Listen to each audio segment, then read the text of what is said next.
नमस्कार दोस्तों। हमने एक सीरीज शुरू किया था।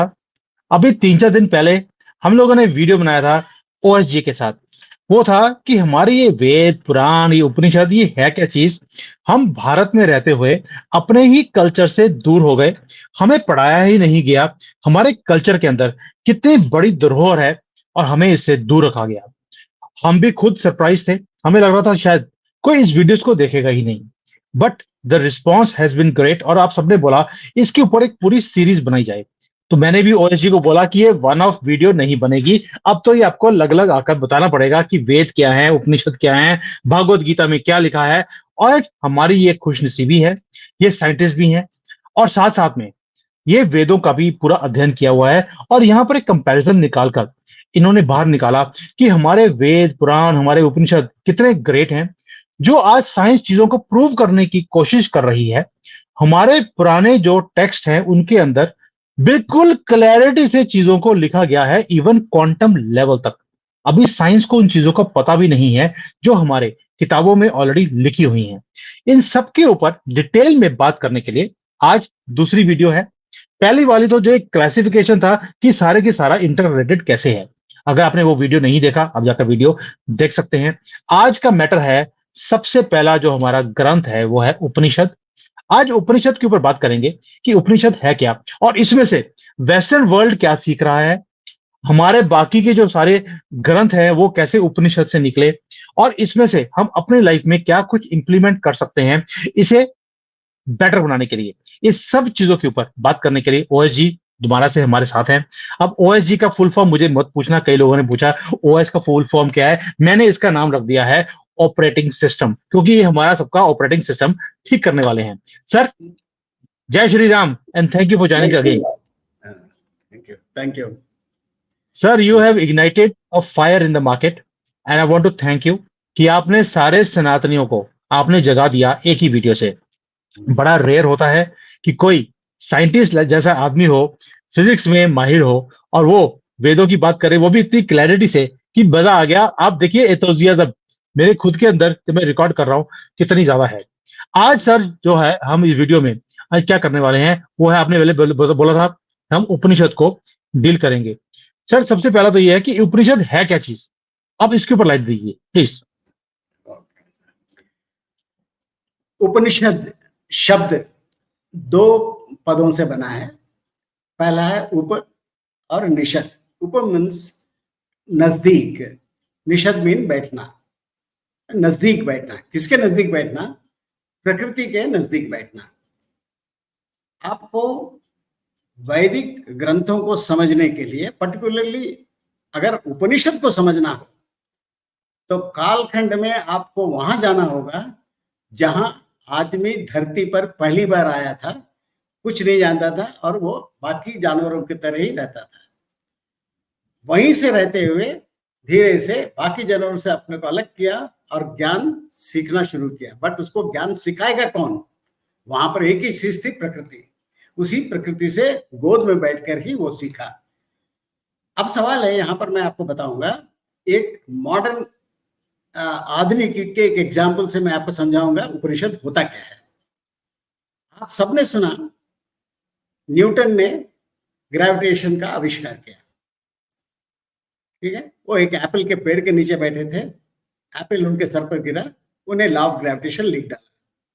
बात वैसी नहीं है जैसे सुनने में लगती है। न्यूटन ने क्या पहले किसी चीज को गिरते हुए नहीं देखा था? उसी दिन उसको समझ में आया। उसके हाथ से क्या बॉल नहीं गिरा, अदर सामान नहीं गिरे, तो उसको उस दिन ही समझ में आया, उसी दिन समझ में आया, ठीक है? हुआ ये था, वो लॉ ऑफ मोशन निकालने के बाद उसमें एक पता लगाया, एक वस्तु अगर चलती रहती है तो वो चलती रहती है, इसको लॉ ऑफ इनर्शिया कहते हैं। वो एक सीधी रेखा में चलती रहती है, ना उसका वेग बढ़ता है ना उसका डायरेक्शन चेंज हो सकता है। इस दोनों में से कोई भी चेंज होना हो, एक फोर्स की जरूरत होती है। अब पृथ्वी जो है सूरज के चारों ओर घूम रही है और बार बार उसका डायरेक्शन चेंज हो रहा है, तो इसका मतलब पृथ्वी पर कोई ना कोई फोर्स लग रहा है। और दूसरी जो है, केपलर के लॉज ऑफ प्लैनेटरी मोशन से उसने पता लगाया ये फोर्स जो है इनवर्स स्क्वायर लॉ को फॉलो करती है। ये दो चीज उसको थ्योरी से पता चल गया। लेकिन सवाल है कि पृथ्वी पर आखिर फोर्स लगा कौन रहा है? ये उसको समझ में नहीं आ रहा। और उसी को सोचते हुए उसने वो पेड़ के नीचे बैठा हुआ था, जबकि उसको कोई समझ में नहीं आ रहा था कहाँ पर है, किसी आदमी ने नहीं बताया, उस पेड़ ने बताया, भाई जिस फोर्स को तू खोज रहा है वो फोर्स ये है। उसने एप्पल उसके सर पर पटका, तब उसको समझ में आया, अच्छा ये फोर्स है। अब आप समझ रहे होंगे कि उपनिषद प्रकृति लोगों को कैसे सिखाती है, लेकिन प्रकृति तभी सिखाती है जब आपके मन में एक प्रश्न हो जिसका जवाब आपको पता नहीं हो। तो अब आप समझिए, कालखंड में उस जगह जाइए, आप खड़े रहिए जब आदमी इस धरती पर आया था, उसके पास कोई ज्ञान नहीं था, उसको सिखाने वाला कौन था? जब उसके मन में प्रश्न उठता था तब प्रकृति उसको जवाब देती थी। कैसे? पहली बार क्या इवेंट होगा, क्या उसने सीखा होगा। जंगल में जब आग लगी होगी तो सभी जानवर भागे होंगे, हमारे पूर्वज भी भाग गए होंगे, ठीक है।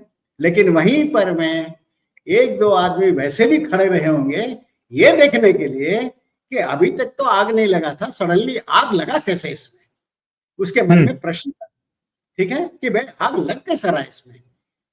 तब जब उसने बहुत दिनों को, ऐसा नहीं हो कि एक दिन एक घंटे में नहीं, बट उसको समय लगा होगा और बार बार पेड़ों को देखता होगा कब आग लग रहा होगा। तब देखा कोई दो सूखी टहनियां आपस में जब रगड़ खाती हैं तब उसमें से आग निकलता है।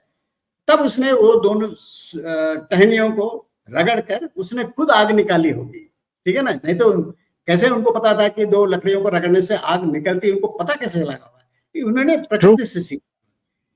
इसीलिए उपनिषद, इसलिए जो प्रकृति के नजदीक बैठकर सीखने वाली विद्या को ही उपनिषद कहते हैं। इसीलिए उपनिषदों को अपौरुषेय कहते हैं, मतलब किसी आदमी ने नहीं सिखाया उसको। पौरुषेय का मतलब जब कोई आदमी सिखाता है, अपौरुषेय का मतलब जब कोई दूसरी दिव्य शक्ति सिखाती है, जो कि इस केस में प्रकृति है, इसलिए इसको अपौरुषेय कहा जाता है। और यहां पर में आप देखेंगे हमारे जितने भी वैदिक टेक्स्ट हैं उसके ग्रंथकर्ता जो होते हैं वो आइदर ऋषि होते हैं या मुनि होते हैं। पहले हम इन दोनों को डिफरेंस को समझेंगे कि ऋषि क्या करते थे या मुनि क्या करते थे। ऋषि को दृष्टा कहा जाता है। दृष्टा मीन्स ऑब्जर्वर, जो नेचर के इवेंट्स को जो ऑब्जर्व करते थे उनको ऋषि कहते हैं। इसलिए जितने भी उपनिषद करता है वो सबको ऋषि कहा जाता है। और बाद के जो ग्रंथ हैं जिसको स्मृति कहते हैं, स्मृति मतलब ऑब्जर्वेशन उसने दे दिया, अब इस पर एक आदमी सोच विचार करता है माइंड में कि उस पर मनन, चिंतन मनन करता है। मुनि मतलब जो मनन करता है उसको मुनि कहते हैं। तो उस पर ऑब्जर्वेशन मुनि मनन करता है और उस पर एक थियरी बनाता है, इसलिए इसको स्मृति कहते हैं। स्मृति मीन्स मेमोरी। आप अपने मेमोरी से जो लिखते हैं उसको स्मृति कहते हैं। इसलिए सांख्य, वैशेषिका वगैरह स्मृति कहलाती है और उसको ग्रंथकर्ता को मुनि कहा जाता है। बट उपनिषदों के जो ग्रंथकर्ता होते हैं उसको ऋषि कहा जाता है। ये डिफरेंस है दोनों में, ठीक है। क्या बात है सर, ये ऋषि और मुनि हमने बचपन से सुना है, आज पहली बार मुझे पता लगा कि ऋषि और मुनि में फर्क क्या है। तो अब उपनिषद में जब ऑब्जर्वेशन शुरू करते हैं, और ये आप ये फायर की हम क्यों आपको एग्जांपल दे रहे हैं, इसलिए कि हमारे वेदों में आप देखेंगे बाद में ही हुआ, लेकिन ऐसा नहीं कि शुरू में ही हुआ, लेकिन कालखंड में जब बाद में आए, जब विकसित हुआ, तब सबको पहला पता चला कि ज्ञान का इंपॉर्टेंस क्या है, ठीक है। एक आग ने कैसे उनके जीवन को पूरा चेंज कर दिया। वहां से जो शुरू हुआ, आदमी फिर पीछे नहीं देखा और ज्ञान पर आगे कदम बढ़ाते चला गया। और देखते हैं किस तरह की सभ्यताएं आई, किस तरह लोग हैं जहां हम आज हैं। अगर उस दिन एक ऋषि ने उस आग के ऊपर में रिसर्च नहीं किया होता, आज हम भी जानवर की तरह जंगलों में भटकते रहते होते। और इसके महत्ता को बताने के लिए ही वेदों में एक है तमसोमा ज्योतिर्गमय, माने मुझे अंधकार से प्रकाश की ओर लेके जाओ। दैट मीन्स मुझे ज्ञान होना चाहिए। क्यों ज्ञान होना चाहिए? क्योंकि इस ज्ञान से मैं असतोमय समझने, असत से सत्य की ओर जा सकता हूँ। असत मीन्स जो सत्य नहीं है। क्या सत्य नहीं है? जो एवर चेंजिंग है, जो जन्म और मृत्यु में फंसा रहता है, वो असत्य है। जो एटर्नल रहता है वो सत्य है। तो मैं देख सकूं कौन चीज चेंज हो रहा है, और इस पूरे विश्व में ऐसा कौन चीज है जो चेंज ही नहीं होता है, तो उस सत्य की ओर देख सकूं। क्यों जाना है? ताकि मैं इस परिवर्तनशील संसार के अंदर में उस अमर वस्तु को देख सकूं। वो कौन है सत्य, वो कौन सा अमर है जिसको मैं देख सकूं। मुझे उसकी तरफ लेके चलो, उस अमरत्व की तरफ। अमर मतलब मैं अमर नहीं हो रहा हूं, जो इस विश्व में अमर है, अजर अमर है, उसको उस तक मुझे पहुंचाए। कौन पहुंचाएगा? ये ज्ञान होगा तभी हम पहुंचेंगे, ज्ञान नहीं होगा तो हम वहां नहीं पहुंच सकते। ये इस दिनों का, और इसमें से पता लगता है कि पहला लाइन बता रहा है, अगर उस दिन उस आग पर उसने रिसर्च नहीं किया होता, आज हम यहाँ पर बैठ के बात भी नहीं करते। बिल्कुल सही बात है सर। ये तो आपने बता दिया बेस की उपनिषद क्या चीज है, ऋषि मुनि क्या है, कैसे, क्योंकि आपने कल भी बोला था जो लास्ट टाइम हमने वीडियो बनाया कि जो साइंस है वो ऑब्जर्वेशन से शुरू होती है, उसके बाद उसके ऊपर मनन होता है, फिर थ्योरी बनती है, फिर उसको प्रैक्टिकल में हम यूज में लेकर आते हैं। उपनिषद और वेद भी ऐसे ही बनाए हुए हैं। उपनिषद ऑब्जर्वेशन है, ये इटर्नल है, किसी से कॉपी नहीं किया हुआ, किसी से कुछ भी लिया नहीं है, खुद की ऑब्जर्वेशन है जो हमारे ऋषियों की तरफ से की गई। लेकिन सर एक चीज और है कि हमने तो सुनते हैं कि जो उपनिषद हैं वो बहुत ही वास्ट हैं, बहुत तरह के उपनिषद हैं। एक तो ये बताइए कि कितने तरह के उपनिषद हैं जो जिसका हमें पता ही नहीं है।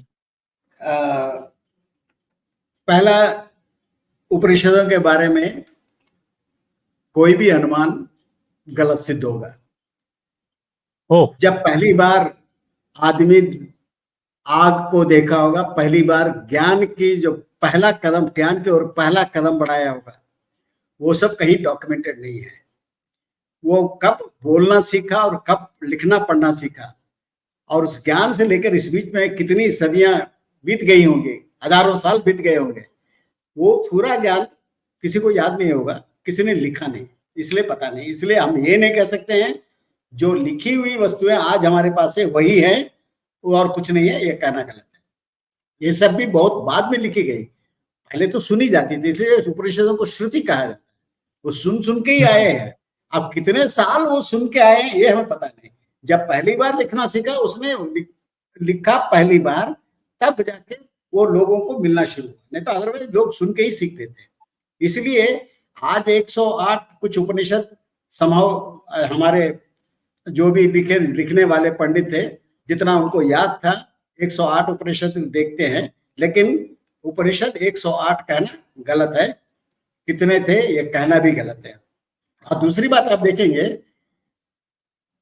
आजकल पेटेंट का नाम, आप कोई चीज खोजते हैं आपका पेटेंट लग जाता है, ये मेरा है। ऋषि मुनि जितना चीज, आप सोचिए कि उस जमाने में जिसने गेहूं चावल सब खोजा होगा, तो उसका अगर पेटेंट लिया होता तो आज हम लोग को खाने को भी नहीं मिलता है। तो हमारे लोग जो भी विज्ञान करते थे, जो हम लास्ट टाइम में तो डिफरेंस बता रहे थे, जब हमारे यहाँ विज्ञान की खोज होती है, लोगों की भलाई के लिए होता है, उसमें कोई पेटेंट नहीं होता था। जो कि आज के विज्ञान में आप देखेंगे हर चीज जो छोटी खोज जाती है उसका एक पेटेंट बन जाता है, उसका एकाधिकार हो जाता है। ठीक है, वो नहीं था। इसलिए किसी का नाम भी उसमें आपको बहुत सारे उपनिषद नाम भी पता नहीं चलेगा, आखिर इस उपनिषद खोजा किसने ये पता नहीं चलेगा। ठीक है, ये था हम लोग का ज्ञान बांटते थे बिना पता लगाए कि किसने खोजा। तो 108 जो हैं वो जो डॉक्यूमेंट किए गए, कितने ऐसे हैं जिसका तो हमको पता ही नहीं है कि वो क्या है क्या नहीं है। ठीक है, लेकिन उसका बारे में पता कैसे चलता है कि वो उपनिषद थे कि नहीं। ठीक है, इसके लिए बहुत सारे हमारे यहाँ शब्दावली कुछ ऐसी है, वो कहां से आए हमको पता नहीं, वो कब आए पता नहीं। ठीक है, जैसे हमारे वैदिक टेक्स्टों में एक कॉन्सेप्ट है आदि दंपति। आदि दंपति मतलब जब हर आदमी पैदा होता है उसका एक माँ बाप, उस माँ बाप के फिर एक माँ बाप, उसके भी माँ बाप। अगर हम पीछे में जाएं तो कहीं ना कहीं एक पति पत्नी रहे होंगे जिसने पूरे प्राणी समाज को उत्पन्न किया होगा, उसको आदि इनिशियल कपल कहते हैं। ठीक है ना, जैसे बाइबल में एडम एंड ईव माना जाता है, वैसे ही यहाँ पर में हमारे शुरू में ये कहा है कि कहीं ना कहीं एक रहा होगा। क्योंकि सी उनकी ज्ञान कैसे शुरू हुई, उनको पूरा विश्व नहीं मालूम, इवोल्यूशन नहीं मालूम, जब कम से कम इतना तो सोच पाए अगर हमको पैदा करने वाला है तो उनको पैदा करने वाला भी कोई था। तो इसका मतलब है कि इन सबको पैदा करने वाला कोई ना कोई रहा होगा। सी ये सब कहीं डॉक्यूमेंटेड नहीं है, आपके बाकी के शास्त्रों में इसका रेफरेंस मिलता है, लेकिन ये शब्द कहां से आया, इसका कौन सा उपनिषद है, ये हम लोग को पता नहीं। मैं ये सब कुछ दिए हूँ, ये सब बताने के लिए। कुछ उपनिषद शुरू में थे जिसके बारे में हमको पता नहीं, कोई डॉक्यूमेंटेशन उसका नहीं है। फिर है, जब वो लोग खोजे होंगे, शिव और शक्ति का कॉन्सेप्ट आया। ठीक है, शिव और शक्ति क्या है? उन्होंने देखा मास और एनर्जी, पहला ऑब्जर्वेशन देखिए उनका, कि हर चीज जो है इधर एक ऑब्जेक्ट है जिसको आप छू सकते हैं, या प्रकाश है, हीट है, एनर्जी के रूप में है जिसको आप कुछ कर नहीं सकते, बट उसकी जरूरत होती है आपके कामों के लिए। तो आपको मास की भी जरूरत होती है, एनर्जी की। और शुरू में उन दोनों को अलग अलग समझते थे। नाम शिव और शक्ति कहां से है? शक्ति मतलब एनर्जी है। शिव क्यों बोला? ये ऑब्जेक्ट जो है आप यूजफुल एक्टिविटी में, शिव का मतलब, शिव का संस्कृत में जो अर्थ होता है कल्याणकारी, मतलब हम यूजफुल यूटिलिटी में आप यूज कर सकते हैं, कोई भी सामान को आप यूज कर सकते हो, इसलिए उसको शिव कहा गया। शिव का भगवान का नाम, बाद में भगवान का नाम हुआ अलग है, लेकिन पहले जो शिव शब्द आया कि mass objects which can be put to useful activities, that's why the Shiva. अब बाकी उसको यूज करने के लिए आपको एनर्जी की जरूरत है, शक्ति। बाद में उन्होंने गौर किया, जब लकड़ी को रगड़ के आग निकालते हैं, आग आ कहां से रहा है? वो लकड़ी से निकल रहा है, कहीं बाहर से नहीं आ रहा है। इसका मतलब है कि वो एनर्जी और मास दोनों अलग नहीं है। जब लकड़ी के रूप में देख रहे हैं आपको, उसके अंदर आग नजर नहीं आ रही है, लेकिन जब आप रगड़ते हैं उसके अंदर में आग निकलती है। ठीक है ना? ये यहाँ पर आप कबीर का दोहा भी याद रखिए, ज्यों तिलमाही तेल है, ज्यों चकमुक में आगे। ठीक है ना? उसके अंदर में ही सब कुछ रहते हैं। ऐसा नहीं कि आग अलग और लकड़ी अलग, ऐसा नहीं। तब उसने देखा कि mass and energy are not separate but they are same. इसलिए अर्धनारीश्वर का जो वर्ड आपको हमेशा सुनाई पड़ेगा, वो अर्धनारीश्वर वही है, वो कॉन्सेप्ट वही है। इसका उपनिषद कहां पर है ये हम लोग को पता नहीं। ठीक है ना? एक और है पंच तत्व, ये कॉन्सेप्ट कहां से आया, इसका भी बारे में कहीं कुछ नहीं लिखा हुआ। और शुरू में आप उस आदमी के साथ खड़ा रहिए जिस आदमी ने इसको लिखा होगा, तो उस समय में वो देखा होगा एक आकाश नजर आता है, वायु नजर आ रही है, अग्नि नजर आ रही है, जल नजर आ रहा है, पृथ्वी, ये 5 तरह के कुछ उसको साफ साफ नजर आ रहे हैं। उस समय उसको ये नहीं पता था कि आपस में मिले हुए या नहीं है, बट देखने में काफी एक दूसरे से डिस्टिंक्ट है। और उन्होंने कहा कि सारा यूनिवर्स जो है ऐसे ही 5 तत्वों से बना हुआ है, इसमें कोई शक नहीं, किसी के 6वां तत्व नजर नहीं आ रहा है, ये 5 है। तो 5 उसको नजर आ रहा था, इसलिए पंच तत्व पहले वो कॉन्सेप्ट। ये किस इसमें आया ये हम लोग को पता नहीं। आप हमारे जो पूजा पाठ वगैरह सब हैं, उसमें जो मंत्र पढ़े जाते हैं, यूजुअली आपको किसी ना किसी उपनिषद वाक्य से ही लिए जाते हैं, और उसके चारों ओर आप बाकी सब चीज लिखते हैं, बट उसका मूल जो होता है मंत्र, वो हमेशा किसी उपनिषद से लिया रहता है। अभी हम शिव का जब अभिषेक करते हैं तो उसमें एक रुद्र पाठ होता है। वो रुद्रम 22 मिनट का करीब होता है, जिसके प्रमुख 2 अंग हैं, पहला भाग और दूसरा भाग। पहला भाग जो होता है उसमें बार बार नमो नमो आता है, नमः शंभवे च मयो भवे च, नमः शंकराय च, महेश्वराय च, नमः नमः आते रहता है, उसको नमकम कहते हैं। और दूसरा पार्ट में देखेंगे, तिलाशमे गोधुमाशमे चमे चमे चमे आता है, उसको चमकम कहते हैं। पहला जो आया है वो बाद में डेवलप हुआ होगा, लेकिन जो चमकम वाला पार्ट है आप उसको ध्यान से पढ़िए। वो कहते हैं कि शिव तिल में भी है, गेहूं में भी है, चना में भी है, इसमें भी, पत्थर में भी है, पानी में भी है, हवा में भी है, सब जगह। वो पूरा जो चमकम है वो एक लिस्ट बताता है कहाँ कहाँ मास है। ठीक है ना? ये पहले आया होगा, तब इसी से निकल के आपका जो पहला उपनिषद है वो इसी से कनेक्टेड है। ठीक है ना? जहां देखते हैं, बाद में हम बताएंगे, जब ईशो प्रश्न आएंगे तो हम बताएंगे कैसे ये ऑब्जर्वेशन फिर उस ऑब्जर्वेशन को तब किया। सर एक क्वेश्चन और है जो बहुत लोगों ने बोला कि भाई आपने बोल दिया लास्ट टाइम कि जो वेद हैं वो बाद में आए, उपनिषद पहले आए थे। ये ऑब्जर्वेशन बहुत लोगों की थी, लेकिन आप बड़े ठोक के बोलते हैं कि भाई उपनिषद पहले आए हैं, वेद बाद में आए हैं। इसका भी क्लैरिफिकेशन थोड़ा सा दे दीजिए। इसके लिए मैं कहता हूं आप फैक्ट्स पर जाइए। जब आदमी इस दुनिया में पहली बार आया और सीखने की कोशिश कर रहा था, उसके पास कोई शास्त्र नहीं थे, कोई चीज लिखे नहीं, किसी ने कोई हाथ में लिखे नहीं भाई आज से कर्म कांड ये है, ये ज्ञान कांड है, किसी ने कुछ बोला नहीं, वो सीख रहा है, ठीक है। और लिखी हुई किताबें कहीं नहीं थी, तो जो सीख रहा है वो प्रकृति से, तो वो उपनिषद है, ठीक है। और उपनिषद के जो साथ साथ वो सीखता, जो एप्लीकेशन करता रहता है, एप्लीकेशन भी बगल बगल चला जा रहा है। कैसे लकड़ी से आग निकालना, वो आग निकाल के करना क्या है, ठीक है। तो रात में वो जरूरत होती है, तो अंधकार रहता है, तो वो लकड़ी लगा के फिर आग लगा के, ताकि जानवरों से बच सके, उसका एप्लीकेशन वहां सीखा होगा उसने, ठीक है। खाना पकाना नहीं सीखा होगा, लेकिन जानवरों को डराने के लिए वो अपना आग बना के चारों तरफ बैठता रहा। उसको मालूम है कि अब आपको हमेशा वेट नहीं करना होगा कि जंगल में कब आग लगेगा, बल्कि आपको जब आग की जरूरत हो, आप 2 लकड़ी रगड़िए और आग बना के रख लीजिए, ठीक है। ये उसका एप्लीकेशन शुरू किया हुआ वहां से, ठीक है। ये सब जो एप्लीकेशन जो है आपके, जो उपनिषद बताते हैं, उस समय वेद है। वेद वर्ड, इसका मतलब होता है हमने ये जाना। पहले आप जानेंगे, तब आप बोलेंगे हमने ये जाना। जिसने लिखा, जब डॉक्यूमेंट हुआ, उसने नाम दिया वेद। तो लिखने के पहले तक तो वेद था ही नहीं, वेद तो तब आया जिसने लिखा। तो जिस दिन उसने लिखा, डॉक्यूमेंट किया, उसने नाम दिया वेद। इसलिए वेद पहले हो, ये असंभव लगता है। ओके, ये बड़ा ही इंपॉर्टेंट क्वेश्चन था। अभी जैसे आपने बोला कि एक और चीज कि जो उपनिषद हैं, उपनिषद 108 तरह के तो हमारे पास हैं, और कितने हैं, कब लिखे गए, किसी को पता नहीं है, क्योंकि इसकी पहली ऑब्जर्वेशन है। लेकिन सर कोई ना कोई तो एक मापदंड होगा कि जो इम्पोर्टेंट उपनिषद हैं वो कौन से हैं। जैसे आपने बोला था कि कई ऐसे हैं जो इम्पोर्टेंट उपनिषद हैं, इसका थोड़ा बताइए, ये क्या उपनिषद है और इस उपनिषद के अंदर और क्या चीज है। सभी उपनिषद इम्पोर्टेंट हैं, ऐसा ये नहीं है कि ये 10 इम्पोर्टेंट हैं, वो बाकी नहीं है, ऐसा नहीं है, ठीक है। ज्ञान ज्ञान होता है, आप ऐसा नहीं बोल सकते फिजिक्स ज्यादा अच्छा है, केमिस्ट्री कम खराब है, ऐसा कुछ नहीं। सब ज्ञान एक जैसे होते हैं, सब में जो है, सब में कुछ कुछ है, ठीक है ना। सभी उपनिषदों में एक ऑब्जर्वेशन है, वो सारा ज्ञान नहीं है, बट सभी उपनिषदों को मिलाएंगे तब आपका पूरा ज्ञान आता है, ठीक है।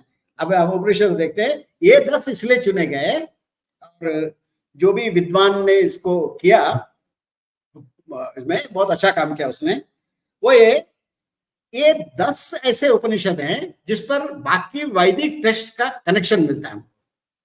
जैसे सांख्य, वैशेषिका वगैरह, योग वगैरह को देखना होगा, ये 10 में आपको उसका कनेक्शन मिलता है।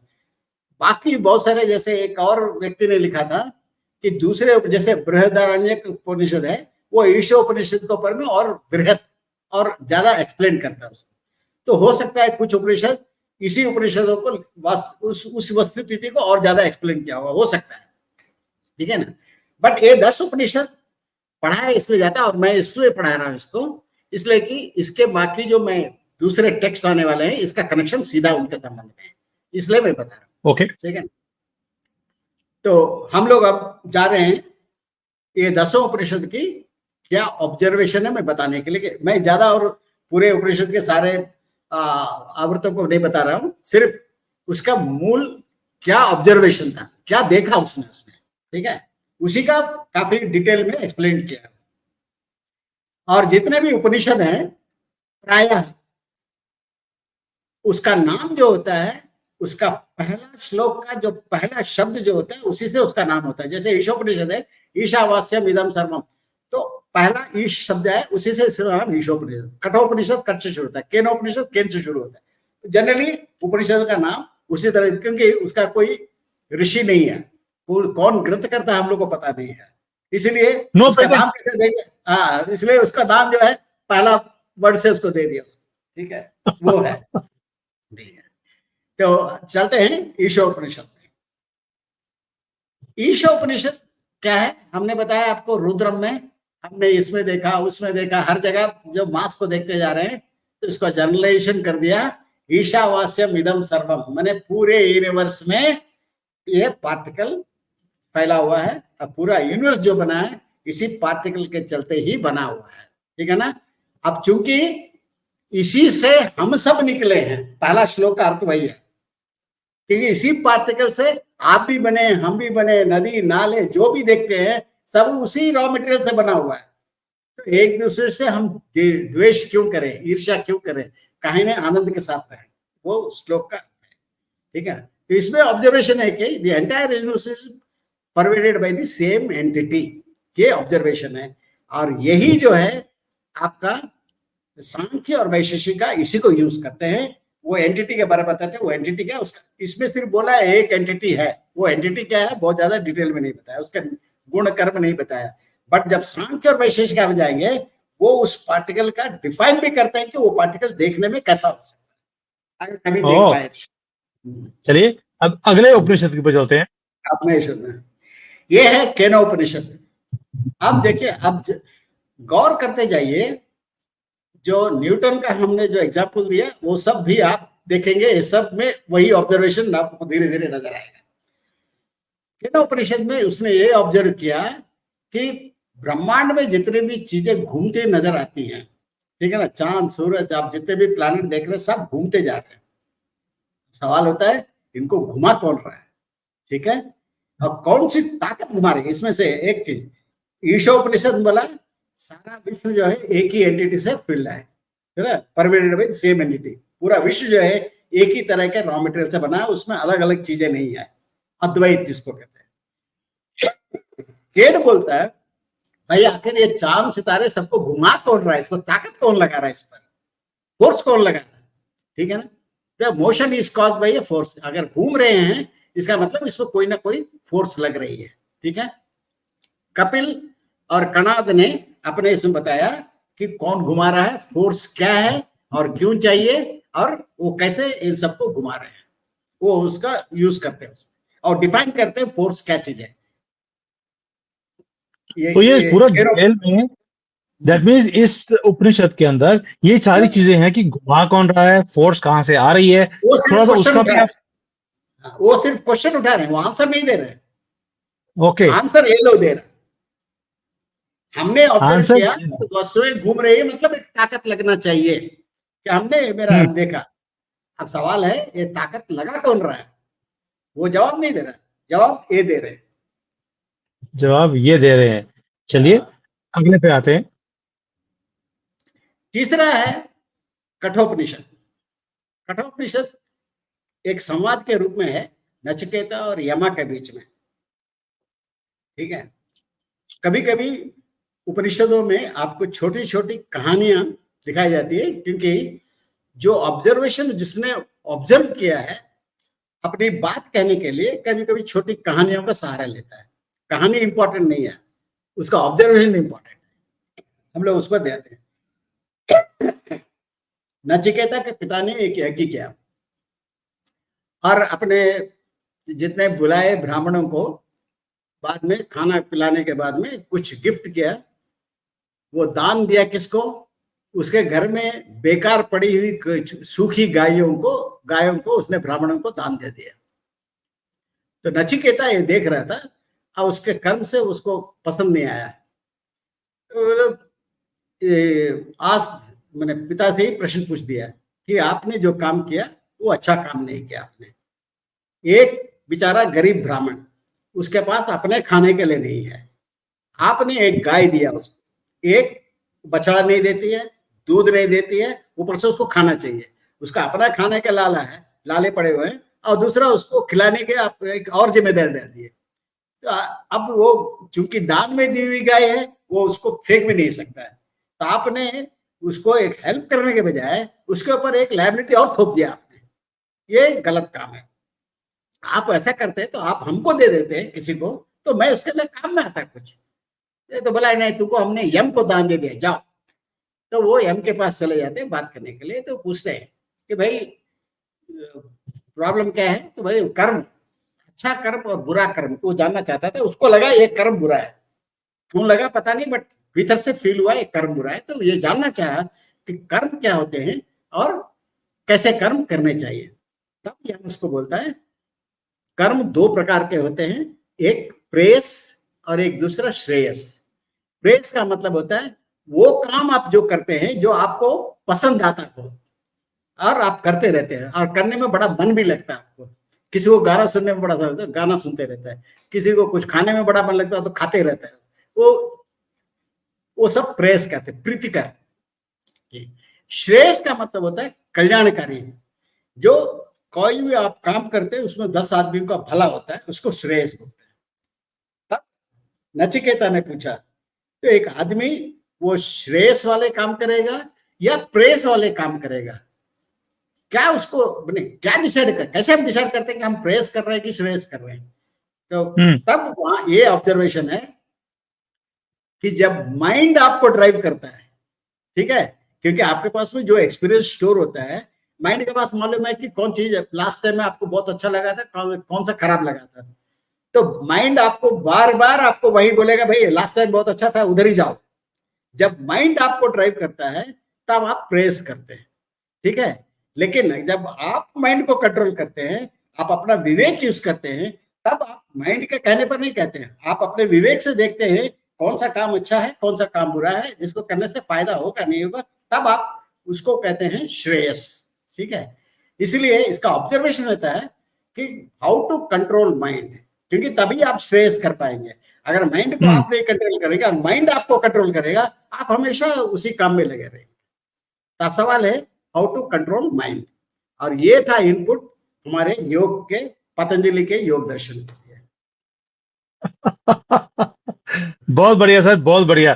चलिए आगे चलते हैं।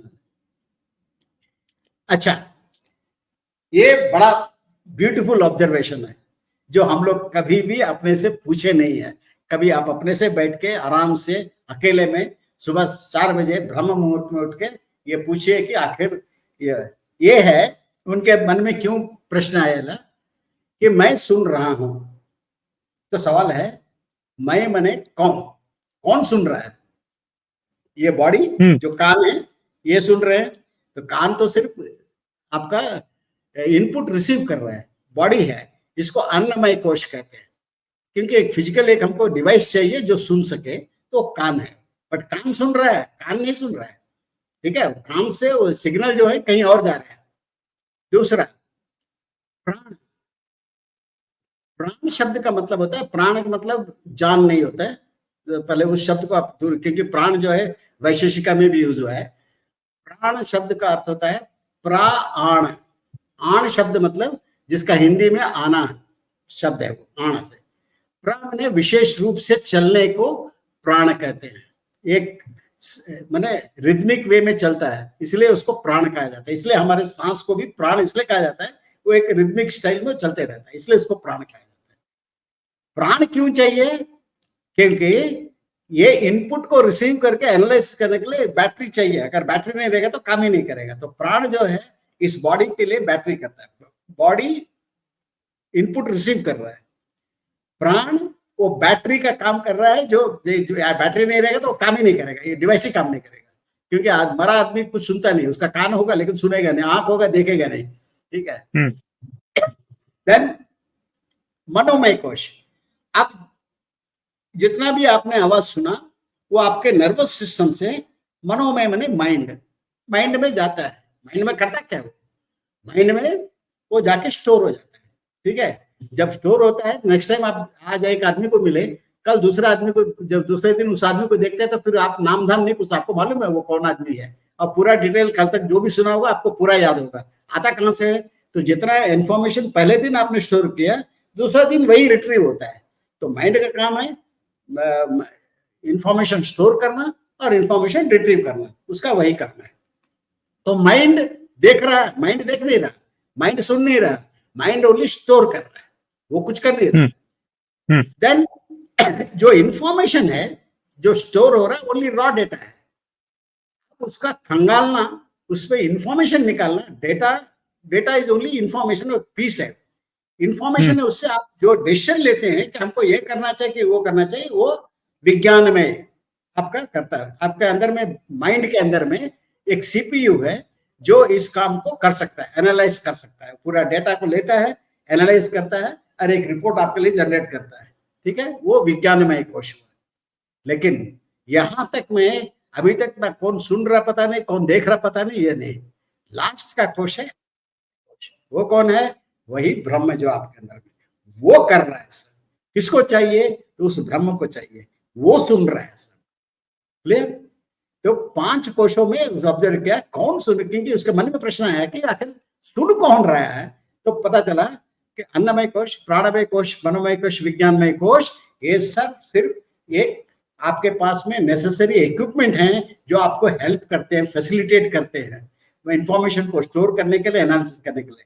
बट अल्टीमेटली उसका पीछे कौन बैठा हुआ है, ये सब देख रहा है, कर कौन रहा है सब, तो वो आनंदमय। इसका नाम आनंद इसलिए रखा गया, दैट इज द ब्रह्म जो हमेशा ब्लिस में रहता है। इसी ब्रह्म को रिप्रेजेंट करने के लिए आनंदमय कोश नाम दिया है। बट वो है ब्रह्म जो देख रहा है और कर रहा है।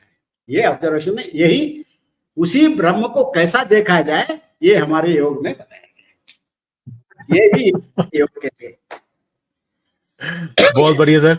अब अगले वाले पे चलते हैं। ये है कॉन्शियसनेस।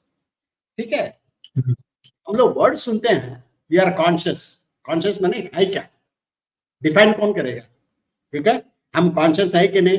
क्योंकि जितने भी चीज प्राण हो ना हो, ठीक है, ये विज्ञान में भी बहुत बार है, ये क्वेश्चन आता है हम किसको कॉन्शियस बोलते हैं? सिर्फ प्राणी जगत को बोलते हैं, या बहुत सारे ऐसे भी चीजें जो अपने आप कलर चेंज करते रहती है, तो उसको भी सेंस माने? आपको मालूम है कुछ पत्थर वगैरह सब होते हैं जो डिफरेंट प्रकार की रोशनी में डिफरेंट कलर आ जाता है, वो अचर है, उसमें जान नहीं है, लेकिन वो सेंस कर रहा है वो, और अपने को बदल भी रहा है। तब वो कॉन्शियस है या नहीं है? ये प्रश्न हमेशा आता है सबको। तो ये उपनिषद जो है ये ऑब्जर्वेशन देता है, कॉन्शियसनेस है क्या, नंबर 1, और कॉन्शियसनेस क्यों चाहिए? That's the necessary condition. आपको ज्ञान अगर प्राप्त करना हो तो आपको कॉन्शियस होना चाहिए। कॉन्शियस का मतलब अवेयर, अवेयरनेस होना चाहिए कि हमको ये प्राप्त करना है। जब आप रहेंगे तभी आप सीख पाएंगे, अगर उसके प्रति अवेयर नहीं रहेंगे तो आप उस चीज को नहीं सीख पाएंगे। मैंने जब ज्ञान सीखना होता है तो आपको फोकस होकर पूरा देखना पड़ता है, तभी आप सीख पाएंगे। उस पर अगर ध्यान नहीं देंगे, आप जिंदा हैं, सांस ले रहे हैं, सब कुछ है, लेकिन उस पर अगर ध्यान नहीं जाएगा तब आप नहीं। इसलिए कॉन्शियसनेस मतलब जिंदा है कि नहीं, कॉन्शियस मतलब you are you aware of things, then वो डिफाइन किया है। हर एक कॉन्शियसनेस कॉन्सेप्ट को सांख्य ने डिफाइन किया है। एग्जैक्टली हम जब सांख्य पढ़ेंगे तब बताएंगे उसने कैसे डिफाइन किया कि कॉन्शियसनेस है क्या एग्जैक्टली। उसने पूरा डिफाइन किया व्हाट इज कॉन्शियसनेस। तो दैट मीन्स जो कॉन्शियसनेस है that is necessary, basically it's necessary condition to learn something, that's not sufficient. क्योंकि अगर आप कॉन्शियस नहीं है तो बेहोश आदमी और मुर्दा आदमी कभी सीख नहीं सकता। जगा हुआ आदमी सीख सकता है, बट जगा हुआ आदमी नेसेसरी कंडीशन है, बट जगा हुआ आदमी सीख जाए कोई जरूरी नहीं, क्योंकि साथ और भी चाहिए, but this is a necessary condition. Necessary condition. चलिए सर आगे चलते हैं। ये छठा आ गया, 10 में से छठे पे आ गए हैं आप लोग। हाँ, ये है ब्लिस। ये सोचता है कि आदमी सुखी कब रहता है। इसका ऑब्जर्वेशन ये है, आदमी दुख मैंने आप जनरली देखते हैं आदमी कभी दुखी हो जाता है, कभी सुखी होता है, तो वो उस पता लगाता है, पता लगाने की कोशिश करता है कि आदमी वो कौन सी अवस्था है जो हमेशा खुश रहे। ऐसा पॉसिबल है कि हमको दुख हो ही नहीं, हमेशा सुखी रहे, ये संभव है या नहीं संभव है? ठीक है, तब इसमें एनालाइज करके वो बताता है कि आपकी खुशी जो होती है किसी वस्तु के साथ में, उस वस्तु के उम्र के ऊपर ही डिपेंड करती है। रसगुल्ला आप जब तक खा रहे हैं, मुंह में खा लिए, तब तक खुशी, रसगुल्ला खत्म, आपकी खुशी खत्म। ठीक है ना? तो हर वस्तु की जो होती है, जो खुशी होती है, उस वस्तु के लय पर डिपेंड करती है। ठीक है, तब वो कहता है ऐसा कोई है वस्तु जो अजर अमर हो और जिससे संगत में रहे तो हमेशा आनंद। तो बोला कि अजर अमर तो इस दुनिया में एक ही है, वो भगवान। तो आप भगवान की संगत में रहेंगे तो you will be always in the state of bliss.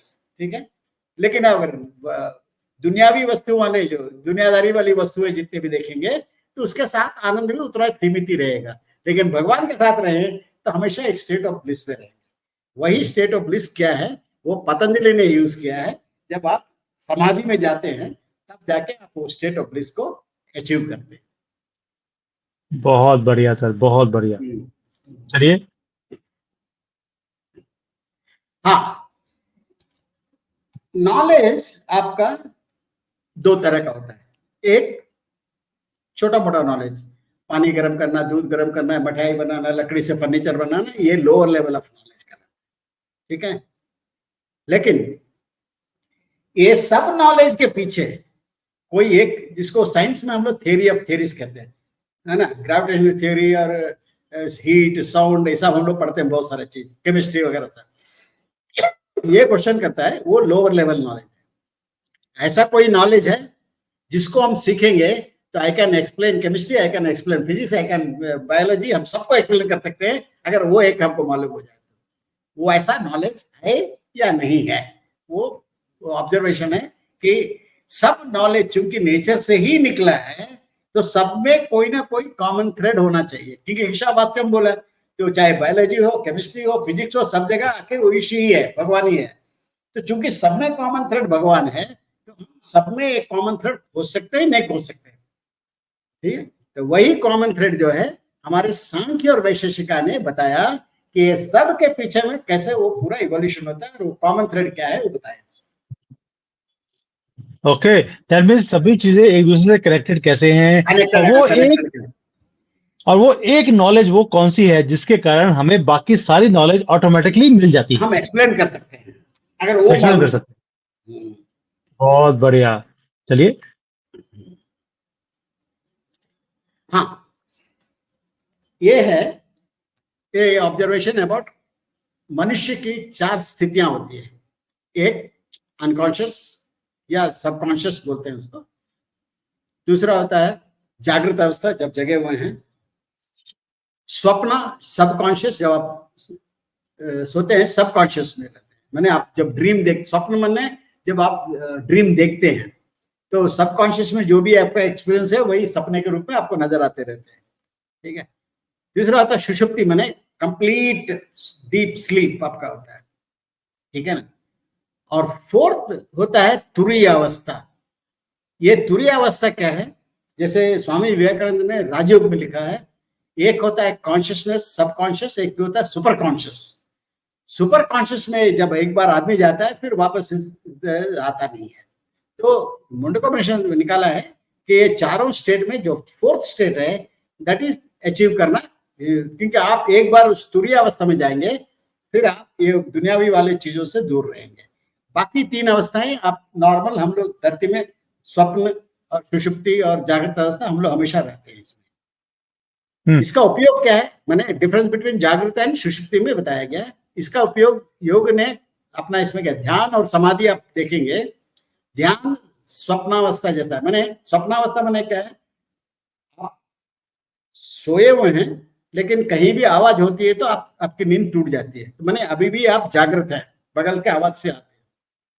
जब सुषुप्ति मैंने डीप स्लीप जो होता है, बगल में बॉम्ब भी फूटेगा तो आप नहीं उठेंगे, ठीक है ना, that is a deep sleep, मैंने आपको पता ही नहीं चलता बगल में क्या हो रहा है। और पतंजलि के योग में ध्यान और समाधि यही दो अवस्था में होता है। ध्यान होता है आप फोकस करने की कोशिश कर रहे हैं लेकिन कहीं बगल में आवाज होता है तो आप उससे डिस्टर्ब भी होते रहते हैं। बट एक बार समाधि में जाते हैं उसके बाद बगल में कुछ भी हो आपको पता भी नहीं चलेगा। तो समाधि में जाना चाहिए, क्योंकि जब समाधि में जाने के बाद ही वो तुरीय अवस्था में जाने का मौका मिलता है। जब तक आप समाधि में नहीं जा पाएंगे आप तुरीय अवस्था को कभी भी नहीं ले सकते। और स्वामी विवेकानंद ने तुरीय अवस्था को बताया जो सुपर कॉन्शियस लेवल कहते हैं। वो जब उस जगह में जाते हैं आपको दुनिया को देखने की नजर कंप्लीट चेंज हो जाती है। इसको समझने के लिए आपको कबीर का एक दोहा मैं सुनाता हूं कि आखिर तुरीयावस्था में देखने के बाद होता क्या है। ये बहुत ही सुना सुनाया हुआ है, आपने हजारों बार सुना होगा। आज मैं आपको समझा रहा हूं क्या है वो। लाली मेरे लाल की जित देखो तित लाल, लाली देखन में गई मैं भी हो गई लाल। ये दोहा ऐसा क्यों है मुझे नहीं पता, किसने लिखा पता नहीं, क्योंकि जिस रूप में लिखा है उसमें एक कॉन्ट्राडिक्शन है।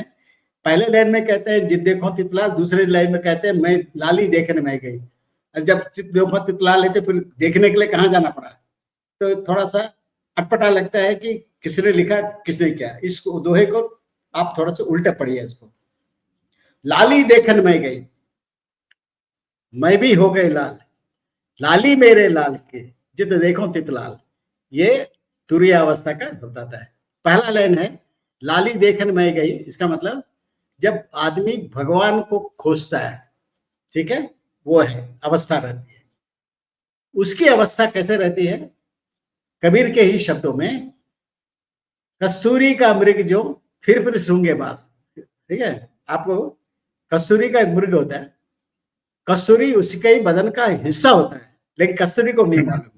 उसको लगता है स्मेल कहीं से आ रहा है, तो हर घास फूस को सूंघते रहता है ये खोजने के लिए कि कहां से स्मेल आ रहा है, जबकि उसको पता नहीं कि वो स्मेल उसी की बॉडी से आ रहा है। ठीक है, तो ये लाली देखने में गई, मनुष्य की वो स्थिति उसी कस्तूरी के मृग की तरह होती है। लेकिन भटकते भटकते कहीं ना कहीं कस्तूरी को यह एहसास होता है कि अरे ये स्मेल कहीं और से नहीं है, तो मेरे ही। इसी को कबीर के दूसरे इसमें है, जो तिलमाही तेल है, जो चकमुक में आगे तेरा साईं तुझ में जाग सके तो जाग। उसको एहसास होता है अरे जिसको हम बाहर खोज रहे हैं वो बाहर नहीं है, वो कहीं हमारे भीतर ही है। जब आपको ये एहसास होता है और तुरीय अवस्था में अगर जाग सके, तो अगर जगा वो, अगर वो जग गया, तब लाली मेरे लाल की, तब तुरीय अवस्था में होता है, तब आपको लगता है अरे अंदर में जिस भगवान को मैं बाहर रहा था, अंदर में मेरे ऊपर नजर आ रहा है। तो जित देखो तितलाल, हम जहां भी देखते हैं हमको वही नजर आता है। हम जिस भगवान को अपने अंदर देख रहे थे, वही भगवान हमको हर जगह नजर आ रहा है। वो है तुरीय अवस्था। ठीक है, जो नॉर्मल हम लोग को नहीं होता है, हम लोग अपने को अलग अलग समझते रहते हैं, लेकिन जो तुरीय अवस्था में रहता है उसको अपने में और दूसरों में कोई बहुत फर्क महसूस नहीं होता है। ये है। बहुत बढ़िया सर, दिस इज एग्जैक्टली। आपने पहले बोला था कि आपने सुना बड़ी बार होगा, लेकिन समझ पहली बार आएगा। That is absolutely true. अगला सर, चांदे में भी सेकंड जाए। लास्ट। हाँ, अब एक बहुत इंपॉर्टेंट ऑब्जर्वेशन है। अभी तक हम वस्तुओं के बारे में सुन रहे थे, एनर्जी के बारे में सुन रहे थे, ठीक है। अब चांदोग्य उपनिषद बोलता है कि आखिर स्पेस स्पेस स्पेस बताते हैं, क्योंकि हर वस्तु कुछ ना कुछ जगह घेरती है, जहां आप दूसरी जगह एक ही टाइम में नहीं रख सकते। मैंने एक अगर वस्तु हमने कहीं रख दी, एक ग्लास कहीं पर रख दी, हमें दूसरा ग्लास आप नहीं रख सकते। इसका मतलब वो वस्तु कुछ जगह घेर रही है। अब सवाल है जगह जो घेरती है, स्पेस है क्या चीज? स्पेस कोई है या नहीं? ये इसमें इस उपनिषद में स्पेस को एक एंटिटी के रूप में रिकॉग्नाइज किया गया, ठीक है ना। और ये प्राइमरी सोर्स है, क्योंकि जो भी निकलता है इसी स्पेस से निकलता है। इसमें आकाश इसको बोलते हैं, इसको अंग्रेजी में बोले, इसका संस्कृत में वर्ड है आकाश। आकाश का मतलब ऊपर वाला नीला वाला आसमान नहीं है, आकाश मतलब पूरा स्पेस। इसमें बताता है कि ये स्पेस से ही सब निकलते हैं और इसी स्पेस में ही सब वापस चले जा रहे हैं। ये उसमें ऑब्जर्व किया। अब कनाद ने डिफाइन किया कि एग्जैक्टली स्पेस होता क्या है, ठीक है। कौन डिफाइन करता है स्पेस को? वो उसने बताया। जब हम लोग वैशेषिका में आएंगे, मैं आपको बताऊंगा स्पेस एंड टाइम कैसे डिफाइन करते हैं। ठीक है सर, जैसे हमने सारे बाकी चीजें करी हैं, तो जैसे हमने सारे 5 एलिमेंट्स लिए, तो उसमें ईथर का तो कहीं भी जो है जिसको ईथर बोलते हैं नहीं नहीं नहीं इंग्लिश नहीं में। नहीं, आप सर कंफ्यूज मत कीजिए। आप शब्दों पर गौर मत कीजिए। शब्द से आप, हम बोले इसलिए शब्द आपको एक अर्थ का प्रबोध करते हैं। हो सकता है वो दोनों एक ही चीज को बोल रहे हैं, आप अलग समझ रहे हैं, ठीक है। जो वो ग्रीक में जिसने ईथर कहा है, उसी को हमारे यहाँ पर ईश कहा। हजारों नाम है, ब्रह्मसूत्र में जाए तो 1000 नाम दिया एक ही चीज के लिए। वो बताया सब नाम अलग है, बट ये वही है उससे। इसलिए ब्रह्मसूत्र के हिसाब से अगर हम चले तो उसने ग्रीक में उतने ईथर कहा, जिसको हमने ईश कहा या फंडामेंटल पार्टिकल, हम जो भी बोले नाम वही है। ओके, ईथर वही वही है। है, वो वही है, ईथर भी वही है, ओके, अलग कुछ अब नहीं है। आखिरी बात है, हाँ लास्ट इंपॉर्टेंट उपनिषद। हाँ, यहां पर मैं, इसका ऑब्जर्वेशन बहुत सुंदर है, गजब का ऑपरेशन। हम लोग कभी दिमाग में हम लोग आता है, ये कहता है ये यूनिवर्स कब आया, ठीक है, ये कहना मुश्किल है। क्यों आया कहना मुश्किल है। इसका नेचर क्या है कहना मुश्किल है, ठीक है। लेकिन अगर यूनिवर्स को एक्सेप्ट कर ले, वो प्रश्न को छोड़ दे कि वो कब आया क्यों, छोड़ दे। बट यूनिवर्स के अंदर में जो भी परिवर्तन होते हैं, जो भी ऑब्जेक्ट्स आ रहे हैं, उसको हम पता लगा सकते हैं। बट ये यूनिवर्स इटसेल्फ कब आया क्यों आया, कब खत्म होगा, ये हम पता नहीं लगा सकते। यूनिवर्स इटसेल्फ नहीं पता लगा सकते, उसका आदि अंत पता नहीं लगा सकते, बट यूनिवर्स में होने वाले परिवर्तन को, यूनिवर्स के अंदर में कैसे अर्थ आता है, प्लैनेट आता है, गैलेक्सी आता है, ये हम बता सकते हैं, बट यूनिवर्स अपने क्यों आया, ये प्रश्न का जवाब हम लोग कोई भी नहीं पता लगा। अच्छा, ये उपनिषद जो है वो इस चीज को जिसको बोलते हैं इटर्नल, ये इटर्नल है, हाँ जो कभी ना शुरू हुआ ना कभी खत्म होगा। हाँ हाँ, या तो उपनिषद एटर्नल नहीं, एटर्नल मतलब they are basically you are observing something, whatever happened, आपके नजर में है, वो फैक्ट शीट की तरह है, आप उसको आप गलत नहीं बोल सकते, जो ऑब्जर्वेशन है ऑब्जर्वेशन है, ठीक है, कंक्लूजन गलत हो सकते हैं बट ऑब्जर्वेशन गलत नहीं हो सकता, हमको जो नजर आ रहा है वो वैसे ही है, हो सकता है हम जो इन्फ्रेंस निकाले वो गलत हो जाए। बहुत बढ़िया।